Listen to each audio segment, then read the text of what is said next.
ওই কিরে ওই কিরে ওই কিরে আমাদের মধ্যে অনেকেই কিন্তু টয়লেটে গিয়ে অনেকক্ষণ বসে থাকেন। ছি, আর মোবাইল থাকলে তো কোনো কথাই নেই, কিন্তু এটি শরীরের জন্য কতটা বিপজ্জনক তা জানেন কি? প্রথমত, ব্লাড সার্কুলেশন কমে যায়।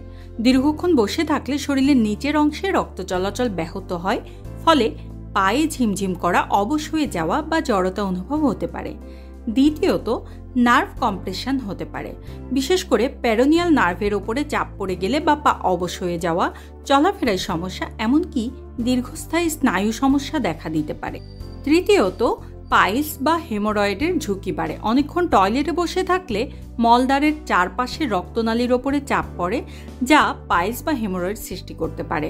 চতুর্থত, রেকটাল প্রোলাপসের সম্ভাবনা বেড়ে যায়, কারণ অতিরিক্ত চাপ দিলে ও দীর্ঘ সময় বসে থাকলে মলদ্বারের ভেতরের অংশ ধীরে ধীরে বেরিয়ে আসতে পারে, এটাকেই বলে রেকটাল প্রোলাপস। পঞ্চমত, হার্ট এবং ব্লাড প্রেশারের সমস্যা বেড়ে যায়।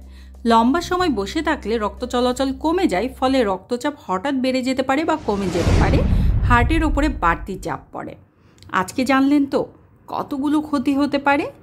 নিজের স্বাস্থ্যের দিকে খেয়াল রাখুন এবং সেই সাথে আমাদের ফেসবুক, টিকটক, লিঙ্কডইন এবং ইউটিউবের সাথেই থাকুন। আল্লাহ হাফেজ।